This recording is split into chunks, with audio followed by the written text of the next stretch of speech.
여러분의 아침을 함께합니다. 94.5MHz YTN 뉴스 FM 신율의 출발 새아침.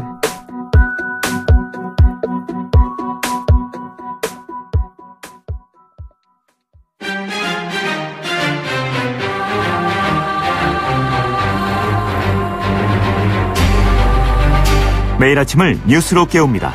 신율의 출발 새아침.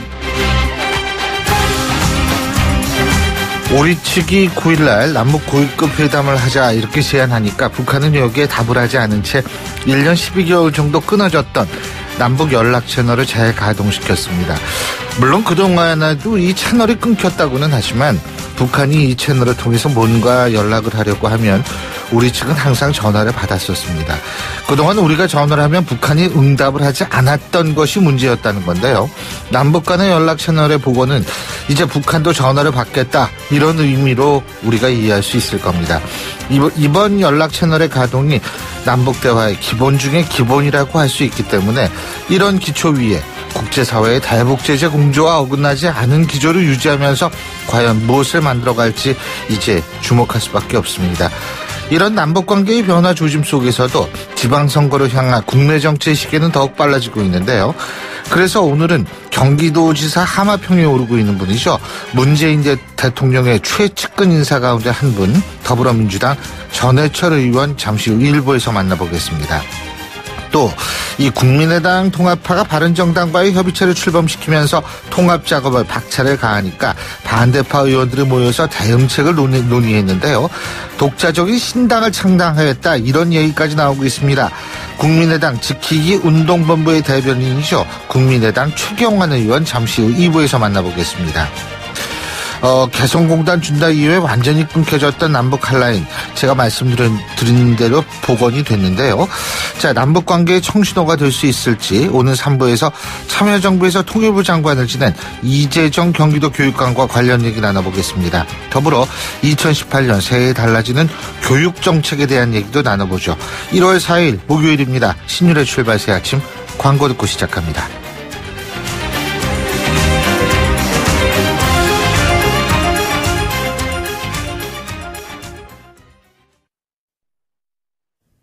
YTN 라디오 신율의 출발 새아침.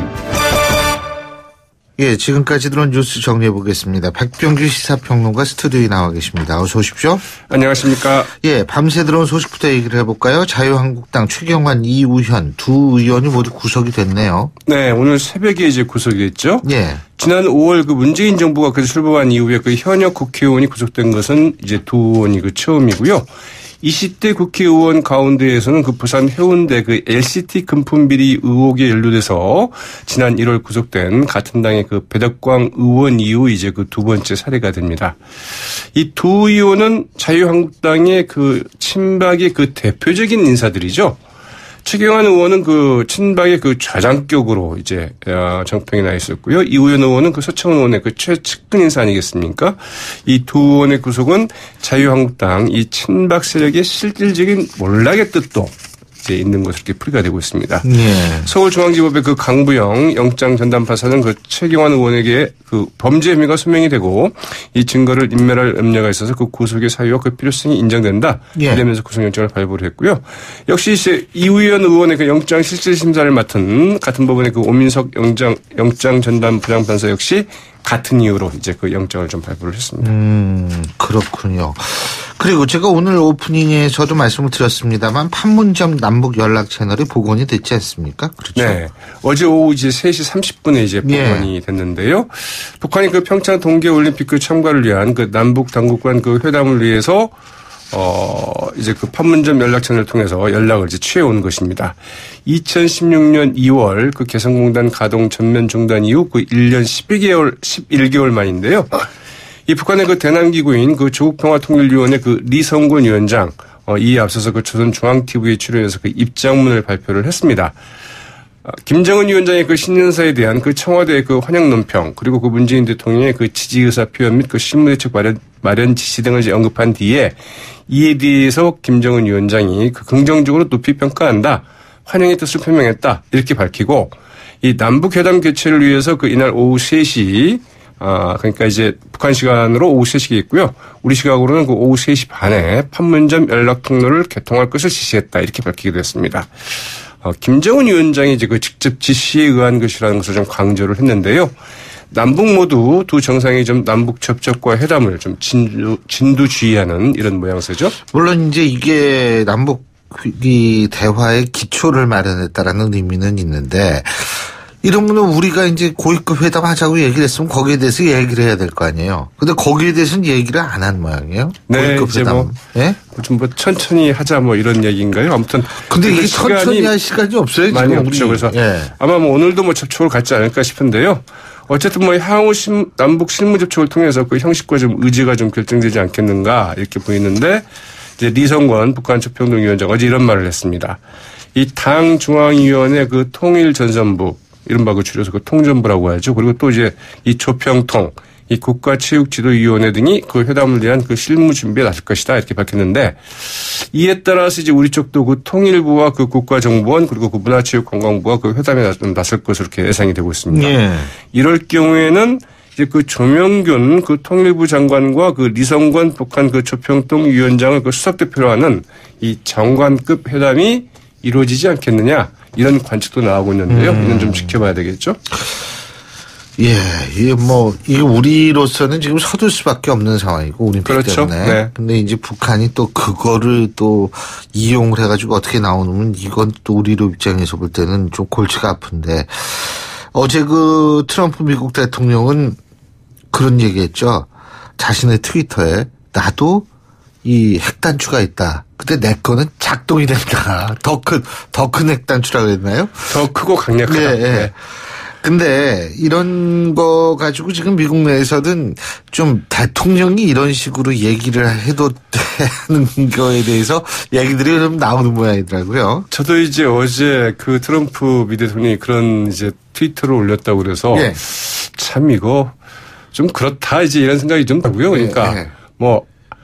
이게 우리는 보통 이제 그 유치원생도 아니고 이런 말을 많이 쓰지 않습니까? 예. 미국에서 좀 그런 반응이 많습니다. 이 트위터 내용을 보면은 이 북한 지도자 그 김정은이 방금 그 핵단추가 그 항상 책상 위에 있다고 했다.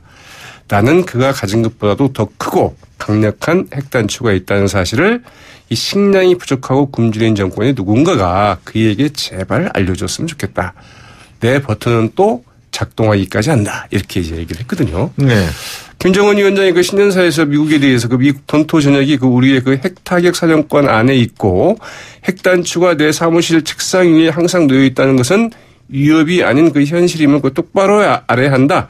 이렇게 이제 그 강경한 입장을 밝힌 데 대한 이제 그 맞불 성격의 이제 트위터였는데요. 그러나 그 미국 언론들 이 비판적인 지적이 많았습니다. 그 CNN은 이번 트윗을 내 것이 내 것보다 크다는 이 초등학교 학생의 그 유치한 그 힘자랑에 비유한 뒤에 지난 70년간 그 세계 평화를 보증해온 미국 대통령의 입에서 나온 말이라는 게 놀라울 따름이다. 이제 이렇게 좀 지적을 했고요. 워싱턴 포스트는 이런 이야기를 했습니다. 핵버튼 크기를 그 자랑한 이번 그 벼랑 끝 전술은 이 크기에 대한 트럼프 대통령의 집착을 다시 한번 보여주는 것이다. 트럼프 대통령을 이제 그러면서 그 대형 허머 차량을 보는 키 작은 사람 혹은 단신 콤플렉스를 가졌던 나폴레옹이 이제 비유하게 됐습니다. 예. 하여간 나는 네가 가진 것보다 더 큰 거 있어 집에. 이거다 이건데요. 무슨 소리야? 네. 네.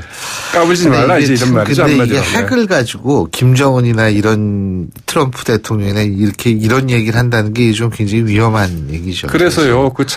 그 지구촌이 사실은 이걸 참 웃을 수도 없고. 글쎄 말이에요. 이거 사실 굉장히 위험한 이런 상황이 연체해 있죠. 자, 국민의당 통합 반대파가 신당 창당을 공론하고 나섰는데 이걸 뭐 결별 수준에 들어갔다. 예? 결국은 이제 그렇게 가는 건 아닌가. 근데 이렇게 이게 쉽지는 않을 거예요. 그러나 이제 사실은 갈 데가 있어야죠. 그러나 이제 같이 가자니 한다는 거죠. 네, 같이 가자니 그러니까. 또 네. 가는 곳이 너무 좀 달라서 같이 가기도 어렵고 그래서요. 이 국민의당과 그 바른정당은 어제 그 이제 통합추진협의체를 출범시키고 2월 중에 그 신설합당 방식으로 그 합당키로 이제 의견을 모았다고 하죠. 네. 또 그 정치 변화와 그 기획을 갈망하는 제3세력을 그 기업하는 그 대통합을 이제 추진하기로 했는데 여기에 맞서서 그 국민의당 그 합당 반대파 개혁신당 추진을 그 검토하기로 했습니다. 네, 이 합당 반대파가 그 개혁신당 추진을 그 공론하면서 그 국민의당은 이제 그 분당 수준에 그 접어든 것 아니냐 이런 관측이 나오고 있는데요. 박지원, 정동영 등 그 합당 반대파 의원 11명 어제 그 회의를 갖고 그 개혁신당 추진을 검토하기로 의견을 모았습니다. 이 회의에 참여했던 그 최경환 의원, 여기는 이제 국민의당의 최경환 의원입니다. 네. 네, 참석자 11명 전부 다 동의했고 예. 참석하지 않은 분들에게 이런 논의들을 그 전달해서 그 최종 입장을 정리하기로 했다고 밝혔습니다. 합당 저지를 위한 그 배수진이라고 말하기도 했는데요. 예. 이 바른정당에서는 그 김세연 이학지 의원 그리고 그 남경필 경기도지사가 자유한국당 복귀를 위해서 그 조만간 또 탈당할 움직임을 좀 보이고 있다고 하기도 하죠. 네. 예. 참고로 최경환 의원도 두 분이지만 김성태 의원도 두 사람입니다. 그렇습니다. 예. 네. 이 참 이름 같으면서 지금 같이 동시에 국회의원 하기도 힘든데 말이에요. 글쎄 말이죠. 예, 이 부분에 대해서는 저희가 잠시 후 2부에서 좀 더 자세히 알아보고요. 자, 오늘 말씀 여기까지 듣겠습니다. 고맙습니다. 네, 고맙습니다. 예, 지금까지 백병규 시사평론가였습니다.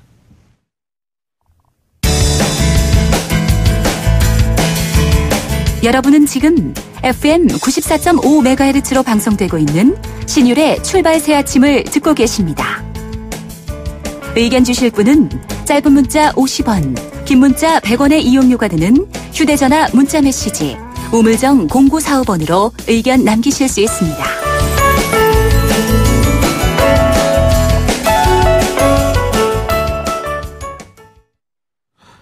예, 올 6월에 예정된 지방선거에서 가장 관심을 끄는 지역 중에 하나, 당연히 이 서울, 경기도 이 수도권인데요. 바로 경기도지사 선거도 그래서 우리의 관심을 끄는데, 여권에서도 쟁쟁한 후보들이 거론되는 상황이죠. 하마평에 오르는 한 분이고요. 문재인 대통령의 최측근 인사로 분류되는 분, 더불어민주당 전해철 의원 오늘 전화 연결해서 직접 입장 들어보겠습니다. 전 의원님 안녕하십니까? 예, 안녕하십니까? 새해 복 많이 받으십시오. 예. 올해 이게 또 출마하시는 분들은 복이 또 엄청 필요하잖아요. 올해 특히 그죠? 예, 그렇습니다. 예. 자, 먼저 이 얘기부터 좀 여쭤볼게요. 자유한국당 최경환 의원 결국 구속이 됐는데, 예. 이게 방탄국회니 어쩌니 해서 이번에 또 말들도 많았는데요. 어떻게 지켜보셨습니까? 예, 일단 당시 이제 국정원장하고 기술실장이 구체적으로 1억 원을 전달했다, 주었다, 예. 이렇게 이제 진술이 있는 상태에서 이를 부인하니까요. 증거인멸이 우려가 있지 않냐라고 해서 이제 구속영장이 발부된 것으로 알고 있는데요. 예. 과정에서 또 좀 더 분명히 해야 될 것은 그 특수활동비가 그냥 쓰는 것이 아니고요. 국가재정법이나 이런 걸 보면 정보 또는 수사나 이에 준하는 활동의 경우에 특수활동비를 그러니까 정보 수집이나 수사를 위해서 쓴다 이 말씀이시죠? 또는 이에 준하는 활동에 써야 되는 거지. 네. 그걸 무조건 쓰는 것은 아니거든요. 다만 이제 증빙서류를 이제 구비하는 것이 다른 예산 사용에 비해서는 좀 더 간편하다 이런 것이 이제 형식에 있어서 문제가 되는 거지. 이 내용적으로 마음대로 쓰는 것은 전혀 아니기 때문에 이걸 다른 용도로 썼다 하면 당연히 위법하고 또 이걸 받았다 그러면 이제 뇌물죄에 해당한다고 보겠습니다. 예. 근데 이제 최경환 의원은 본인은 받지 않았다는 거 아니에요? 그렇습니다. 그런데 이제 말씀드린 대로 이미 이제 당시 국정원장이나 기술실장이 분명히 진술을 하고 있어서 그 부분에 대해서 이제 본인이 부인한다고 하더라도 법원 입장에서는 상당히 소명되어 있고 그렇기 때문에 더더군다나 증거인멸에 우려가 있다라고 이제 판단한 것이 아닌가라고 이제 생각됩니다. 그렇군요. 어쨌든 첫 번째 구속이다. 이래가지고 지금 좀 상당히 주목이 되는데, 그래서 이거부터 여쭤봤고요. 예. 6월 이제 지방선거 얘기 좀 여쭤봐야죠. 우리 전해철 의원님 출마하시죠? 제가 이제 빠른 경우 이야기하고 있었는데요. 예. 앞으로 1월 중순 이후에 정확하게 이렇게 말씀을 드리겠다라고 이야기를 하고 있습니다. 정확하게 1월 중순 이후에 말씀하신다고 그러셨는데, 이 언론에서는 다 출마를 기정사실화 하던데요?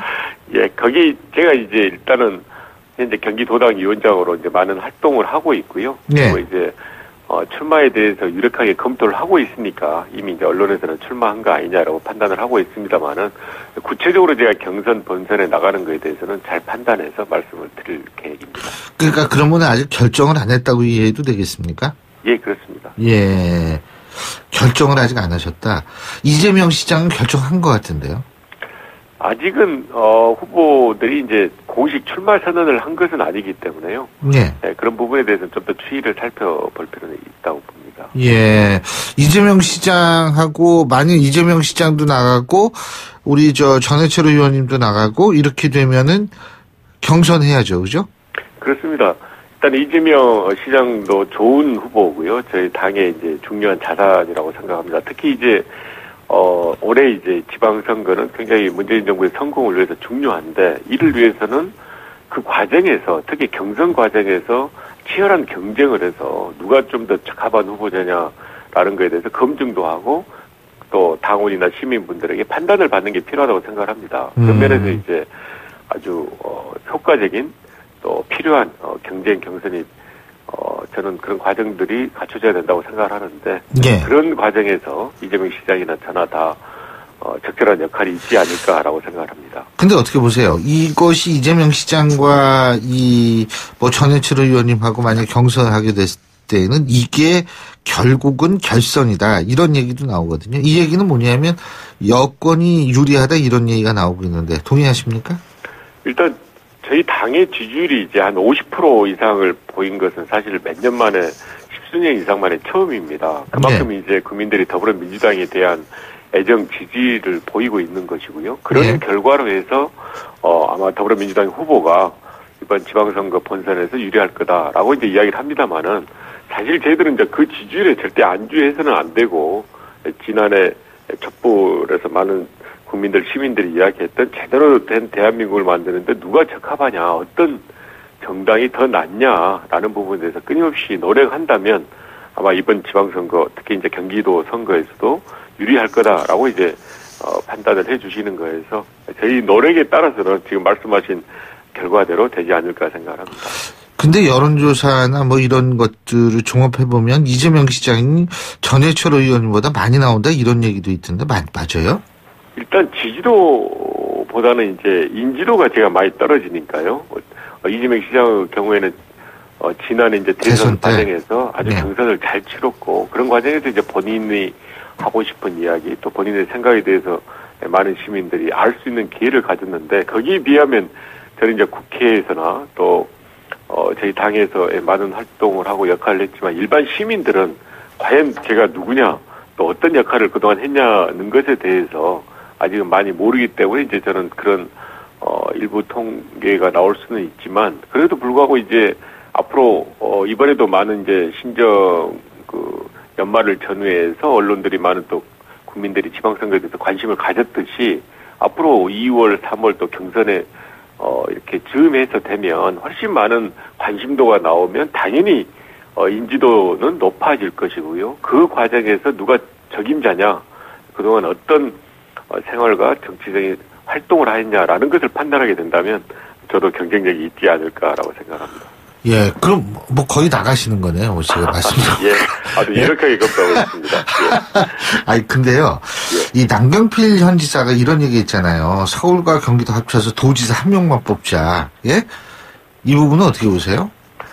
일단은 이제 그게 수도권 통합을 이야기 그렇죠. 남자가 하고 있는데요. 저는 정말 맞지 않다고 생각하는 게 현재 저희 정부나 또는 국정 철학이나 또 가야 될 방향은 분권입니다. 네. 중앙정부가 모든 것을 하는 시대는 지났거든요. 그걸 지방정부에 넘겨야 되고 또 지방정부도 도의 경우에도 도가 많은 권한을 갖고 이 광활한 땅이나 예산을 할 것이 아니고 일부 시군에 넘겨야 되는데 지금 남지사는 그걸 거꾸로 가는 거거든요.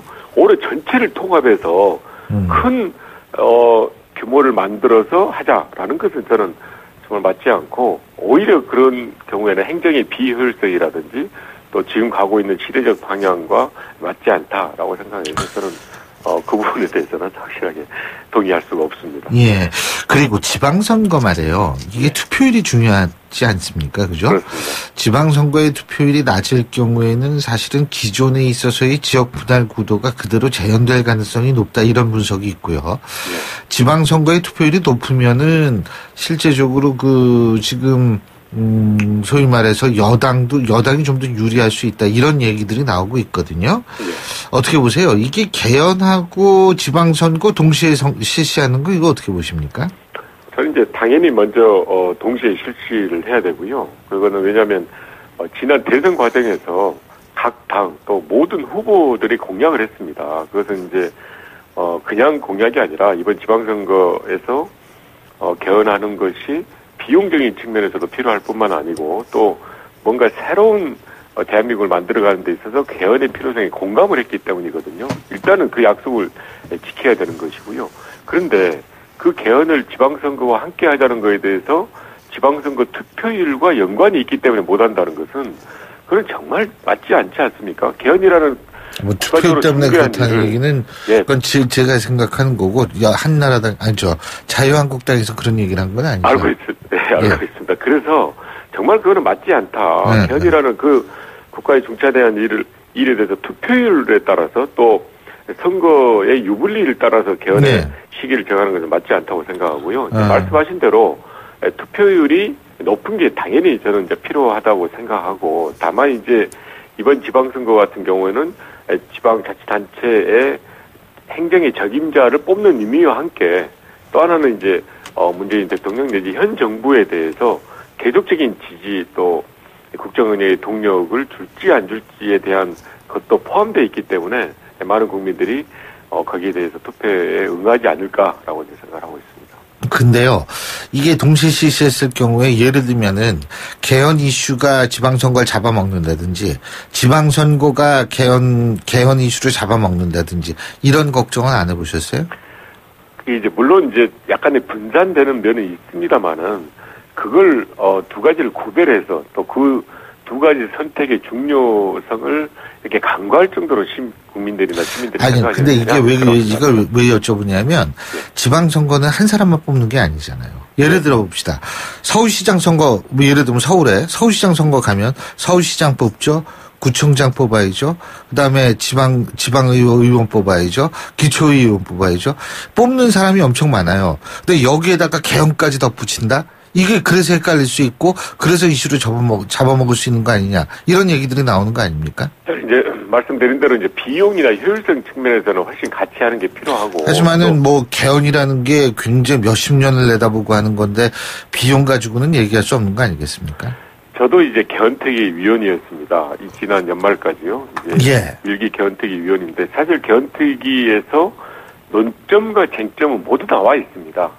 이제는 이제 소위를 꾸린다든지 또 그걸 조문화한다든지 선택의 문제가 남아 있거든요. 그러니까 이걸 시간이 더 간다 해서 더 효율적인 논의와 또 무슨 토론이 되는 건 아니고요. 이제는 그 논의를 했던 것을 집약해서 축약해서 그 국민들에게 이제 어떤 결과를 얻는 게 중요한 것이지 계속 논의한다 해서 더 향상된 것이 나오려고 저는 생각하지 않습니다. 근데 지금 이제 비용에서 그 얘기로 얼떨결에 넘어갔는데 이게 국민 홍보를 위한 시간은 필요한 거 아니에요? 국민들도 정보를 가지고 판단할 수 있는 그런 시간이 필요하다고 생각 안 하십니까? 당연히 그렇습니다. 그래서 이제 개헌특위에서도 사실은 가장 부족한 부분이 국민들에게 물론 저희들이 이제 지역마다 돌아다니면서 토론을 했습니다만은 국민들에 대한 홍보가 부족하다라고 이야기를 했고 이번 지난 연말 합의 과정에서도 그래서 가능하면 국회 내지 정치권의 합의는 빨리 하자. 6월에 한다 하더라도 적어도 국회에서 2월 전에 안을 내서 이걸 이제 국민들과 이야기하고 또 필요한 거에 대해서는 수정하고 보완할 필요가 있다고 해서 그런 것으로 보면 이번에 더불어민주당에서 이야기했던 2월 전에 적어도 국회 내에서 정치권에서 합의는 좀 도출해서 국민들에게 이야기하자라는 것은 좀 더 자학하고 설득력이 있지 않나 이렇게 생각합니다. 자, 그리고 국민의당하고 왜 바른정당하고 합친다고 그러잖아요. 그죠? 근데 이거 뭐 지방선거도 지방선거지만은 이 두 당이 합쳐서 한 당이 될 만하다고 보십니까? 먼저 말씀드린 것은 저는 정말 그 선거를 앞두고 그러니까 정체성이나 노선이나 철학이나 지지 기반이 다른 당이 이와 같이 이합집산 내지 또 합치고 이탈하는 것은 정말 저희 정치 발전에 도움이 안 된다고 생각을 합니다. 그러니까 예를 들면 필요하면 옛날에 총선에서 만들었던 그 각 당들이 정책연대를 한다든지 입법연대를 한다든지 해서 필요한 것들 추구해 나가면 되는 거지 꼭 선거를 앞두고 당을 깨고 또 새로운 당을 만들고 하는 것은 정말 저는 맞지도 않고 별로 옳지 않다라는 생각에서 기본적으로 아무튼 현재 과정에 대해서는 별로 동의하지 않습니다. 제가 이것 좀 여쭤볼 게, 그 국민의당에서 지금 통합 반대하시는 분들이 있잖아요. 예. 근데 이분들이 더불어민주당 쪽으로 만일 가거나 더불어민주당이 또 이분들에 대해서 이렇게 한번 손을 내밀 수도 있는 거 아닙니까? 어떻게 보십니까? 사실 정치를 이렇게 하면서요, 저희들이 이제 어떤 일에 대해서 예정을 하고 또 거기에 대해서 미리 대비하고 준비하는 것은 필요하지만, 예. 지나치게 가정을 해서 하기는 사실 쉽지 않습니다. 왜냐하면 한 분 한 분이 다 정치적 역량도 있고 소중한 분들인데, 어떤 걸 예정해서 저희들이 민주당이 어떻게 하겠다라는 건 맞지 않고요. 특히 이 과정에서 저희들이 할 수 있는 것, 제가 말씀드린 대로 저는 원론적으로 이와 같은 당이 깨고 또 새로 만드는 것들은 옳지 않다고 이야기를 했기 때문에, 그 과정에 저희들이 조금이라도 개입을 한다든지 저희들이 또 그 과정에서 역할을 한다든지 하는 것들은 정말 적절하지 않아서 말씀하신 그 질문에 대해서 제가 답변 자체가 맞지 않다고. 그러면은요, 그러니까 와도 안 받으시겠다는 거네요. 그죠? 제가 그래서 말씀드린 게 그걸 가정에서 말씀드린 거는 좀 적절하지 않다고 생각합니다. 이거 2부에서 이제 우리가 또 국민의당 의원분하고 인터뷰를 하는데, 참고하겠습니다. 오늘 말씀 잘 들었습니다. 고맙습니다. 고맙습니다. 지금까지 더불어민주당 전해철 의원이었고요. 신율의 출발 새 아침 1부 순서 여기서 줄입니다. 잠시 뒤 2부에서 뵙겠습니다. 소통의 아침을 여는 공정한 목소리, 신율의 출발 새 아침. 신율의 출발 새 아침 2부 순서 먼저부터 듣죠. YTN 라디오 신율의 출발 새 아침. 통합을 둘러싼 국민의당 내 갈등이 점점 거세지는 것 같죠. 이 통합 반대파 의원들 어제 긴급 모임을 갖고서 이 현 상황에 대한 대응책을 마련하겠다 이렇게 나섰는데요. 자, 국민의당 지키기 운동본부 대변인을 맡고 있는 국민의당 최경환 의원 전화 연결해서 직접 입장 들어보겠습니다. 최 의원님 안녕하십니까? 예, 안녕하십니까. 최경환 의원입니다. 예.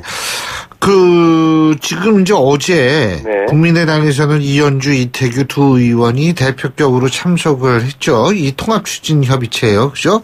네. 이거 구체적인 창당 시점까지 지금 못 받지 않았습니까? 네. 그죠? 어떻게 보십니까?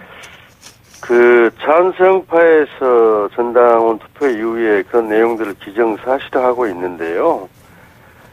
정당이 합당이라는 것은 최고 의결기관인 전당대회의 권한입니다.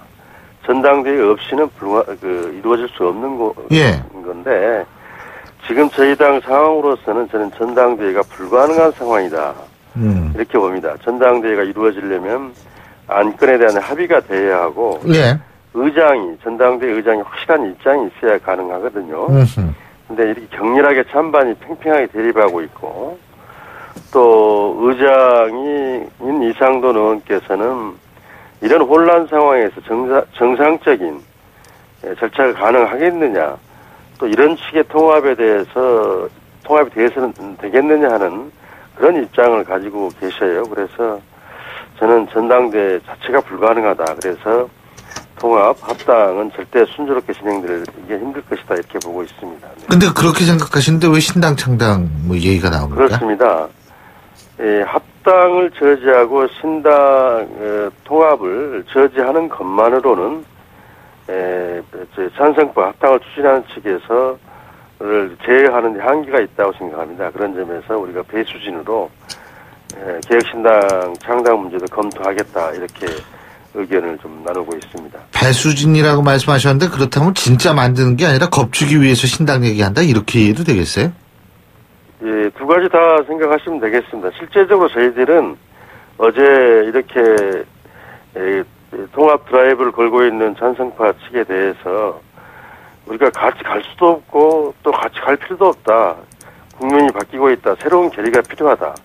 이런 이야기들이 많이 나왔고요. 그런 측면에서 개혁신당을 앞으로 로드맵도 만들어갈 준비를 하고 있습니다. 네. 그러니까 그 개혁신당의 로드맵 진짜 만드시겠다는 거예요? 아니면 협박용이에요? 그렇지 않죠. 만들어 나갈 것입니다. 네. 진짜 만든다? 네, 그렇게 할 것입니다. 그럼 배수진이 아니라 진짜 만드는 거네요? 1차 목표는 합당을 저지하는 게 있기 때문에 저희들 반대파 진영에서 이렇게 신당까지 만들어 나가는 과정에서 통합 진영에서 여러 가지 생각을 할 수 있으리라고 생각합니다.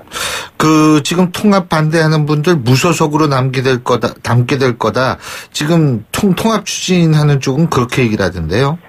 참 무례한 발언인데요. 개개가 헌법기관인 국회의원들을 굴복시켜서 끌고 가려는 발상인데 참 불난데 좀 기름을 붓는 격입니다. 그렇게 되지는 않을 것입니다. 네. 근데 지금 솔직히 이게 통합 쪽에서 이제 통합을 추진하지 않습니까? 네. 그리고 이게 이쪽에 만일 지지율 통합 신당 이제 앞으로 출연하게 될 바른정당 국민의당 바른정당의 통합 신당이 지지율이 좀 오르면 실제적으로 그 통합에 반대했던 의원들 중에서도 이탈하는 경우가 생기는 그런 거는 생각 안 해보셨어요? 지금 찬성파 측에서 본질과 상황을 잘못 이해하고 있는데요. 네. 본질은 안철수 대표가 자기 지지 기반을 배신하고 의원들을 폄훼하고 모욕하고 이런 안철수 대표에 대한 신뢰가 무너졌다는 것입니다. 이렇게 또 무리한 합당 진행을 보면서 리더십을 인정하지 않고 있어요. 아마 반대파 의원들은 풍찬 노숙을 하더라도 보수야 거기 대회에는 동참하지 않을 것입니다. 네. 네. 그러니까 거기 절대로 동참하지 않을 것이다 이 말씀이시군요. 그죠? 네, 그렇습니다. 네. 그러면은 몇 명 정도 신당을 하면 몇 명 정도 생각하고 계십니까? 이제 교섭단체가 20명이지 않습니까? 예. 20명은 훨씬 넘을 거라고 생각하고 있습니다. 20명은 훨씬 넘는다. 네. 그러니까 통합 쪽으로 가시는 분들이 훨씬 적을 것이다 이 얘기네요, 결국. 그죠? 네, 그렇게 생각하고 39명 많은 통합 쪽에 가는 의원들도 예. 정말 유승민의 보수 정치, 예. 보수 노선에 끌려가는 거에 대해서 많은 회의를 하고 있는 걸로 알고 있습니다. 예. 그렇게 된다면 실제적으로 이 보수 이제 예를 들면 지금 앞으로 그렇다면은 언제까지 신당을 만들고 그 이후에는 어떤 로드맵을 갖고 계세요? 지금 이제 어제 첫 그런 이야기를 공식화했는데요. 예. 그래서 이제 지금부터 그 로드맵 실무적으로 어떤 절차를 밟아야 되는지 이런 거에 대해서 하나하나 만들어 나갈 계획입니다. 네. 예. 지금 근데 이제 또 하나 문제가 거기 비례대표도 계시잖아요. 네. 근데 20분이 넘는다고 아까 말씀하셨는데 신당 만들면 비례대표 그분들 저거 안 될 거요? 국회의원직 유지하기 힘든 거 아니에요? 네, 그분들은 일단 이제 자기 희생? 통합되는 신당에 적을 두고 개혁신당에 참여해서 활동을 하게 되겠죠. 양다리를 걸친다. 의원직을 잃을 수는 없는 노릇이니까요. 그러니까 이제 그대로 당대당 합당을 하면 글로 이렇게 가더라도 당적은 거기를 갖고 활동은 이쪽에서 할 것이다 이 말씀이시네요. 네, 그죠? 네, 그렇게 하면서 활동을 계속 유지해 나가는 게 필요합니다. 네. 그렇게 되는 거군요. 네. 예. 근데 우리 최경원 의원님께서는 김대중 전 대통령의 마지막 비서와 출신이시지 않습니까? 네, 그죠? 근데 안철수 대표가 새해를 맞아서 김대중 전 대통령의 부인이신 이호 여사를 또 예방하지 않았습니까? 그죠? 네네. 이거 어떻게 보셨어요? 글쎄요, 안철수 대표께서 작년에 해서 올해도 오지 않았는데요. 네. 다른 사정이 있었는지는 모르겠지만, 동교동 이호 여사 예방을 좀 불편해하는 것 같아요. 예, 동교동은 우리 한국 야당 정치의 상징적인 곳이지 않습니까? 예, 그럼요. 최근에 호남 문제나 김대중 대통령 문제나 이런 거와 결부돼서 또 이제 유승민과의 통합 문제가 결부돼서 동교동 방문을 좀 번거롭고 귀찮은 것으로 생각하고 있지 않는가 이런 생각을 하고 있습니다. 예의에 좀 어긋난다고 봅니다. 예의에 어긋난다. 어떤 면에서 예의에 어긋나는 거예요? 당연히 10년이 되면은 이렇게 어른들을 찾아뵙고 특히 한국 여당 정치에 또 민주정치의 상징과 같은 곳인데 또 그 연로하신 분이 지금 계신데 찾아뵙는 것이 정치인으로서 당연한 도리 아니겠습니까? 네. 그러니까 지금 어쨌든 안철수 대표가 이제 그렇게 하지 않았다는 부분에서 문제가 된다고 말씀하셨는데, 자, 호남 쪽에서는 지금 그러니까 이런 부분까지 합하면 호남 쪽에서 조금 어떤 반대 기류가 높아질 수 있는 가능성이 있는 건가요? 호남 쪽은 저도 이제 광주 지역 국회의원인데요. 예. 한마디로 좀 배신감을 느낀다는 겁니다. 국민의당을 호남이 만들어줬지 않습니까? 예. 근데 호남을 멀리하라는 당과 합당을 한다고 하니 기가 막힌다는 거고, 또 호남은 그동안 좀 개혁적인 입장에서 예. 어떤 정치적인 노선을 결정해 왔는데, 중도 개혁 노선을 버리고 그 지지해 줬는데 보수 세력과 한다 그러니까 야단들이죠. 예. 근데 중요한 건 국면이 좀 바뀌는 것 같아요. 안철수 대표의 신뢰가 무너지는 리더십 비판이 주류가 지금 이루는 것 같아요. 단적으로 39명도 통합하지 못하면서 다른 당하고 통합한다. 안철수 대표 왜 그러냐 이런 식의 이야기들이 많이 나오고 있습니다. 지금 호남을 멀리하라는 정당과 바른정당이 언제 호남을 멀리하라고 그랬나요? 네, 그렇습니다. 바른정당이 그랬어요? 네, 그 유승민 대표가 호남 지역주의 어떻게 이야기하면서 호남 문제를 정리하라, 또 김대중 햇볕 정책과 멀리하라 이런 이야기를 하고 있습니다. 네. 김대중 전 대통령 햇볕 정책을 멀리하라. 근데 그게 호남을 멀리하라는 얘기예요? 아니, 그 호남 지역주의라고 이야기를 하면서 호남에 너무 지역주의를 멀리하라는 얘기와 호남을 멀리하라는 얘기는 다른 거 아닌가요? 호남에 너무 묶여있지 마라 이런 식으로 이야기를 하고 있습니다. 네. 그리고 지금 그런 차원에서 더불어민주당 쪽과 어떻게 교감을 좀 할 필요가 있다 이런 생각 안 해보셨어요? 저희들 반대하시는 분들 통합에 전혀 그런 이야기는 나오지 않고 있고요. 예, 왜 그렇죠? 국민의당의 가치는 제3당으로서 다당제 정치 실현을 했다는 것입니다. 예. 이런 부분에서 큰 자부심을 가지고 있고, 예. 그런 측면에서 유승민의 바른정당이든 또 더불어민주당이든 이렇게 그쪽으로 힘을 합쳐서는 안 되고 제3당 중도 개혁정당을 실천해 나가는 게 중요하다 이렇게 생각하는 분들이 많습니다. 제가 이걸 여쭤본 이유가요. 네. 지금 호남 쪽에서 더불어민주당의 지지율이 압도적으로 높지 않나요? 네. 그런데 그렇다면은 호남 의원들이 대부분 반대하시는데 더불어민주당을 제2의 선택지로 또 생각할 수 있지 않을까 해서 여쭤본 거거든요. 근데요, 정치 현실은 절대 그렇지 않습니다. 호남 쪽의 더불어민주당, 예, 전화 온 것 같은데 국민의당을 예. 뭐 받아줄 이유가 없지요. 예. 그쪽도 사람이 많습니다. 네. 지금 뭐 벨이 울리고 있는 것 같은데 일단 끊으시는 게 예, 감사합니다. 네네. 그래서 결국은 지금 호남의 진짜 민심은 그렇지 않다 이런 말씀이세요? 예, 그렇습니다. 저희들이 피부로 느끼고 알겠습니다. 실제 그렇습니다. 네. 자, 근데 더불어민주당 쪽에서도 실제로 이 국민의당에 있어서의 반대하시는 분들한테 손을 내밀 생각이 그렇게 많지가 않은 것 같아요. 제가 일부에서 전해철 의원하고 인터뷰를 했는데, 예. 네. 어떻게 보세요? 제가 말씀 금방 드린 게 네. 그겁니다. 우리 지금 정치 현실은 더불어민주당에도 많은 사람들이 계시고, 국민의당 이런 의원들을 받아들일 생각은 전혀 없는 것 같습니다. 네.